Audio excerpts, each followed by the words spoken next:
Coming up on the National Rundown, the police end their search and arrest the Albany man that was wanted. Senator Mitch McConnell officially announces he is endorsing Donald Trump for president, and the FDA is warning consumers to pull back on using ground cinnamon. All of this coming up on the Rundown. As you can see, it remains cloudy as it has been all day following yesterday's rainstorm. Also, it's a little chilly and slightly windy.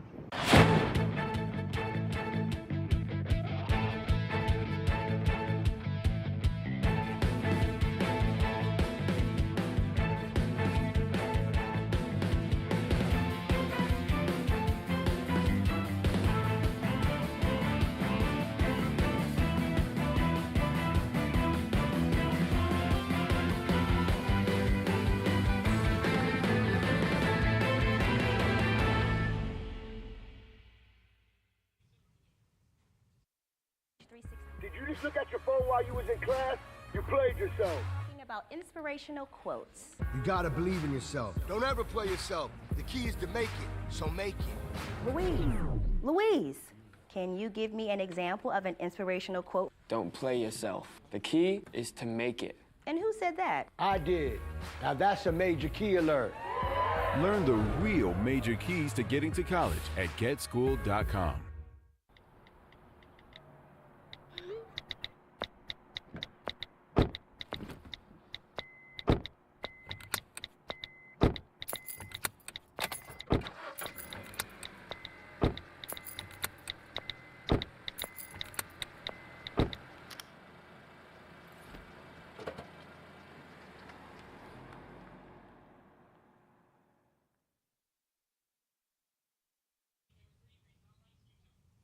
Welcome to the Rundown. I'm Silent Michaels. And I'm Bryn Wilson.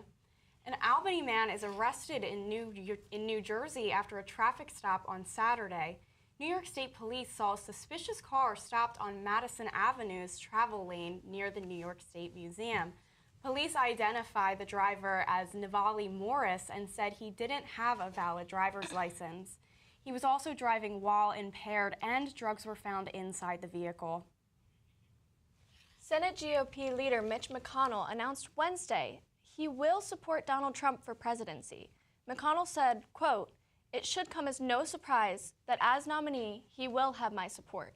McConnell, who hasn't spoken to Trump since December 2020, didn't speak to him before he issued his endorsement. Much like McConnell, other congressional Republicans are also setting aside past concerns over Trump as the party's nominee and rallying behind him. Social media conspiracies are put to rest as Princess Kate Middleton is seen for the first time following an abdominal surgery. After not being seen for 2 weeks, social media users began to conspire about where the princess may be, taking to TikTok and Twitter to discuss the mysteries of the royal family and thinking of outlandish reasons why they have not seen Princess of Wales. Representatives explained she was in the hospital and is now back in the palace. We now have new details about a small plane that crashed in Muckletoe, Washington less than 2 weeks ago. The pilot ended up hanging from a tree for almost an hour before being rescued. Louis Tran has the story about someone who did some quick thinking. I mean, this is the first time we've had an accident. Richard Newman, a flight instructor, is feeling relieved after one of his students crashed his small plane. No matter what your experience is, you just think someone's hurt real bad. Newman says Asad Ali took off from Painfield Airport on February 16th. And you can get a good idea of the interior of the plane. He was flying a Cessna 150 just like this one and on his way back to Painfield Airport. And then he started suffering some engine power loss, sputtering. And that's when he landed the plane in the Japanese Gulch in Mukilteo. But the airplane absorbed all the impacts of the trees he was flying into. Newman says Ali used his training, which possibly saved the lives of nearby families. Residential areas on both sides of the Japanese Gulch lining up with the runway, so I wanted to make sure he was clear of that.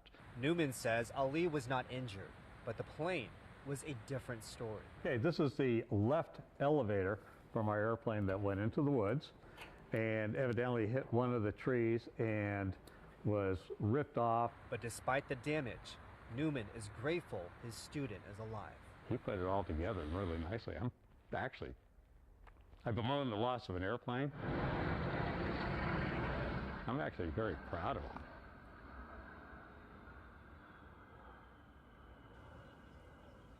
A federal judge is holding investigative reporter Catherine Herridge in civil contempt for failing to disclose her sources. Herridge faces a fine of $800 per day until she reveals the name. Though the fine will not be immediate, to allow for an appeal, the charge relates to a court case brought against the government by Chinese scientist Yang Ping Chen for the leak of details from an FBI probe into her immigration forms. Herridge published a series of investigative reports on Chen in 2017. Critics of the decision say that forcing a journalist to reveal sources is a threat to the free press, though Judge Christopher Cooper said he needs to safeguard the law and judicial authority. The armorer of the Rust film, Hannah Gutierrez-Reed, is found guilty of involuntary manslaughter following the on-set shooting fatality that led to cinematographer Helena Hutchins' death, after a live round of ammunition was fired from a prop gun handled by actor Alec Baldwin while filming. The question remains of who is at fault. Gutierrez-Reed was responsible for firearm safety regarding props on set and has additionally been acquitted of a separate charge following evidence tampering, allegedly giving someone a small bag of cocaine the day of shooting on October 21st, 2021. Baldwin is being charged with involuntary manslaughter as well and is expected to stand trial later in July, pleading not guilty and claiming he did not pull the trigger. Coming up after the break, the FDA warns that high levels of lead may be contaminating your cinnamon.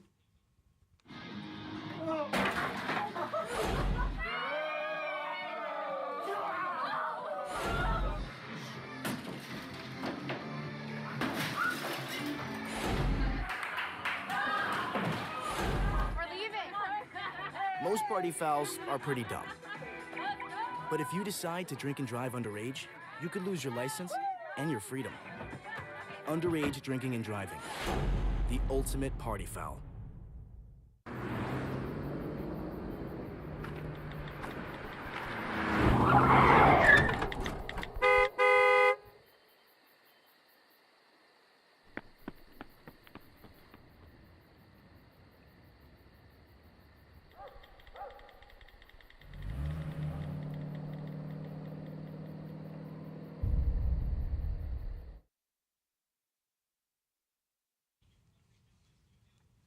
The FDA has issued warnings as high levels of lead have been found in ground cinnamon. Investigations increased following the recall of cinnamon applesauce pouches back in October, which were also found to contain lead after 460 confirmed and suspected cases of lead poisoning were tied to the applesauce, leading to expanding testing. Several brands were contaminated, including La Fiesta, Markham, MTCI, Swad, Supreme Tradition, and El Chillar. The connection has been cinnamon imported from Ecuador. The concentrations of lead were noted to be thousands of times higher in the applesauce than in the ground cinnamon. Immediate symptoms of lead exposure will not be obvious. The FDA encourages anyone who thinks they may have been exposed to talk to a healthcare provider. Hamas leaders say that a ceasefire is unlikely before the start of Ramadan. Hamas's delegation left negotiations and stated that Israel's negative position kept the talks from succeeding. 2 U.S. officials claim that Israel signed off on many of Hamas's initial demands until the group ramped up its terms to include a permanent ceasefire and maintained control of Gaza. The ongoing fighting in Sudan is causing what the UN is calling the world's largest hunger crisis. The war has left more than 25 million people food insecure and stuck in areas that are largely inaccessible due to the violence. Both sides of the conflict have been accused of killing civilians and committing ethnic cleansing. Thousands of people have already been killed, and a further 8 million have been displaced from the region. Now, Allison breaks down what we have to look forward to for the Oscars. Hi. Well, it is Oscars season once again, and everyone is starting to get excited for this year's Oscars ceremony, hosted once again by comedian Jimmy Kimmel. He's just the best. He's hosted about 4 times now. The show will be held on March 10th at 7 p.m., streaming on ABC from Hollywood, California. What do viewers have to look forward to this year? There's so much, but specifically Oppenheimer fans are stoked to see their 2023 blockbuster go up against other nominees for the Best Picture award, such as the hit film Barbie, as well as other films like Poor Things and Past Lives. Lily Gladstone of Killers of the Flower Moon is also nominated for the Best Actor award, and if she takes this victory, this would make her the first Native American person to win a competitive acting award at the Oscars ceremony. She's battling up against the astounded Emma Stone for her performance in Poor Things, so the viewers are excited to see how these competitions play out. And were any of the fans disappointed with the nominees? Absolutely. Barbie fans were unfortunately less than satisfied with the nominees, or lack thereof, that the feminine power flick reeled in this season, with director Greta Gerwig and lead actor Margot Robbie both being snubbed, not being considered for the lead title character role, despite being nominated for other categories. And this is considered one of the most notable snubs of the season, and fans are not very happy about it. It's fair. Well, do we know what stars will be attending this year? Absolutely, Brennan. This is my favorite part of the entire event. We do have a rough idea of a few A-listers who will be attending the event. The list of presenters has been released with huge names in the film industry, such as Steven Spielberg and Sally Field. Ariana Grande is also listed to take the stage, as fans suspect she's going to be promoting her film Wicked with Cynthia Erivo. We will also see some famous movie faces, such as the hilarious Melissa McCarthy and, of course, America Ferrera. It is looking like it's going to be a star-studded show. And again, tune in at 7 p.m. to catch all of the latest gossip. Oh, that's so exciting. Thank you so much. Of course.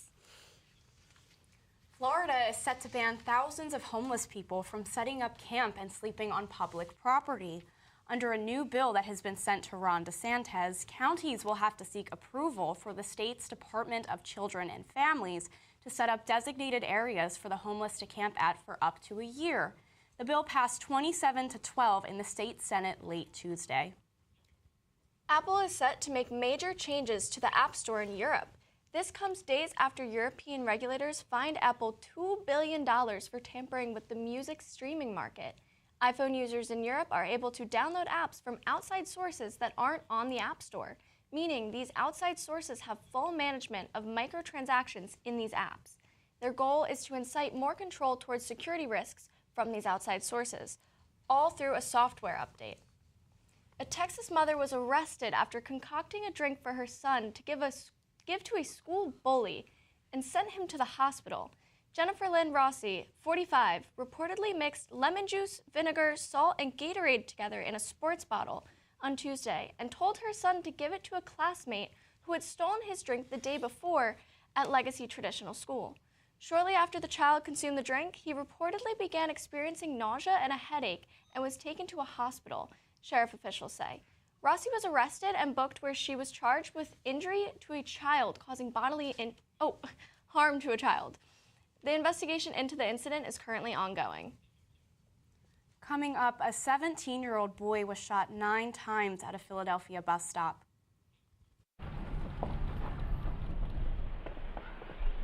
Got a quarter?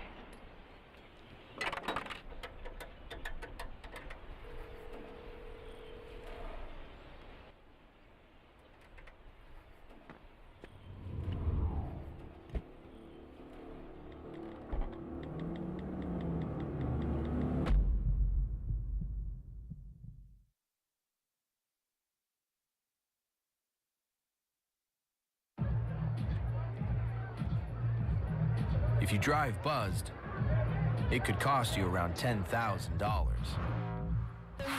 You'll face major legal fees, major fines, and steep insurance penalties.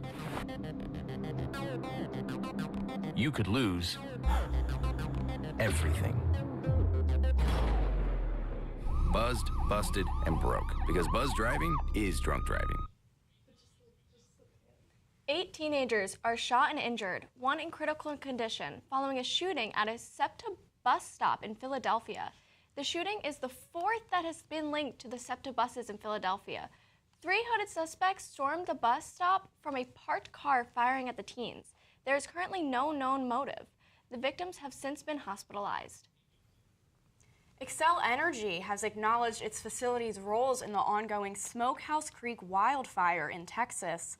Sparks from Xcel's power line have been found by Texas A&M Forest Service to have caused both Smokehouse Creek fire in the panhandle of Texas, as well as Windy Deuce fire in nearby Oklahoma. The energy company has denied any claims of negligence in regards to the fire. The Barbie Role Models collection continues expanding to new heights. With International Women's Day on March 8th and Barbie's 65th birthday on March 9th, the new dolls are based around the following singers and actresses: Viola Davis, Shania Twain, Helen Mirren, and Kylie Minogue. Only one of each doll will exist. An Oregon man decided to throw his life into the blender after it was revealed he served 3 of his daughter's 12-year-old friends smoothies that were spiked with anxiety drugs during a sleepover in August of 2023.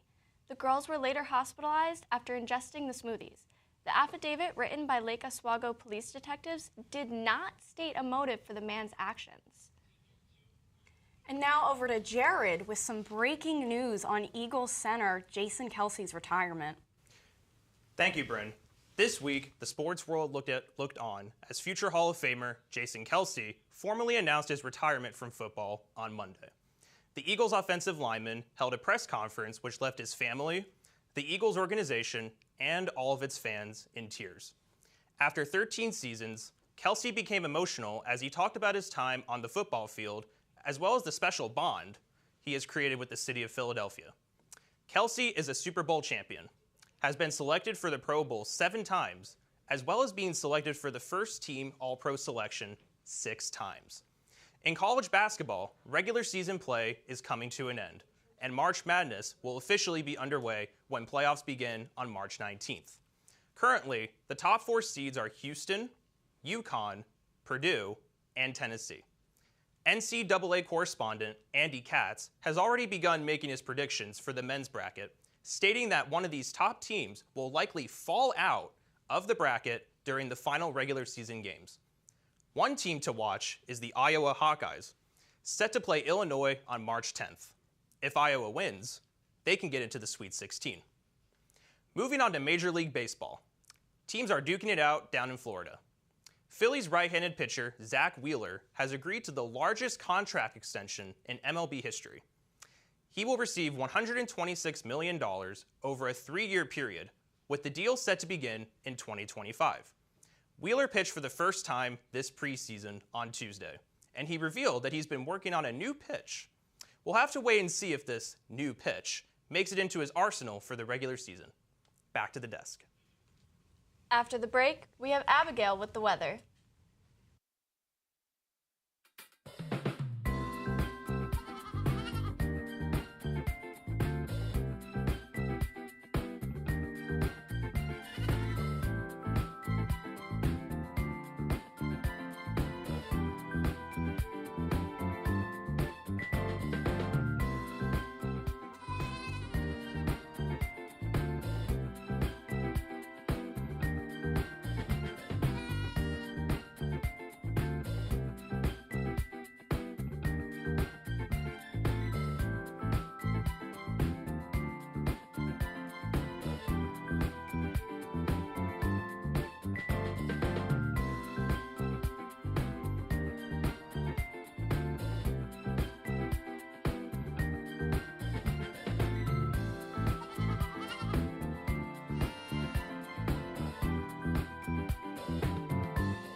Earlier today, I had the chance to speak with Reem Badoui about South Jersey Climate News, a student-led climate news publication here at Rowan.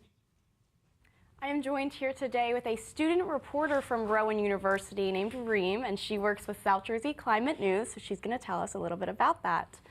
So Reem, to start off, what exactly is South Jersey Climate News? So South Jersey Climate News, for what I've come to know it as, is a student-run climate news publication, and basically we have a professor helping us out with everything, but we find the stories and we write them, and eventually, you know, they go through a bunch of editing and they get put out onto the South Jersey Climate News website. That's great. That sounds really interesting. It is. So how do you specifically help with the South Jersey Climate News team? So I'm on the social media team, and I actually made a TikTok page for the Climate News team. And I'm, trying to find ways to take like the Instagram stories that people post for, the website and make them into TikToks, in ways that are like more palatable, I guess, for like younger audiences.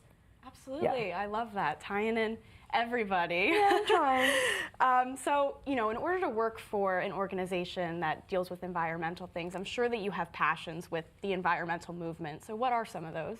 So I'm huge on thrifting. Like, I love thrifting, and recently I've, been getting into, I guess, learning more about like fast fashion and like the, really bad effects of it.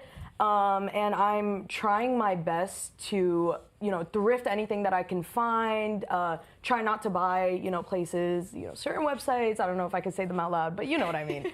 But that's where my passion for the environment comes from. Absolutely. I love that. That's really interesting. So like you were saying, you make TikToks, and I'm sure that there are a ton of challenges that you may face trying to come up with those. So what are some of the biggest ones? So honestly, it's just trying to keep the seriousness of, whatever is being put out, while also trying to make it digestible for people our age.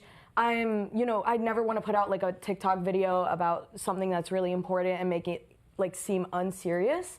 So I would say that's the biggest challenge. Absolutely. Yeah. That's completely understandable. Yeah. I know I would be worried about that. Yeah. So does South Jersey Climate News have any new stories or new big ideas that they're coming out with that our viewers should be expecting? Yes, so I'm personally coming out with a story about warehouses in South Jersey and the amount of land that they take up. I know that one of the other people on our team, Isaac, he is coming out with a story about food waste. I know Tyler just came out with a story about the climate and ice skating. So there's like a bunch of really cool stories that I feel like people could just like go, read, learn, educate themselves. Yeah. Absolutely. Yeah. I love that. Well, thank you so much for joining us today. Thank you for having me. Of course. I loved talking to you, and I'm sure our viewers did as well.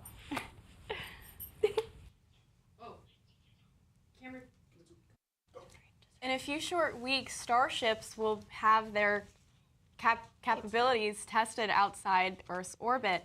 SpaceX, Elon Musk's rocket company, is planning the third test flight of its Starship vehicle as early as March 14th, just weeks after the FAA wrapped up its investigation into the second Starship testing flight, which exploded over the Gulf of Mexico in November last year.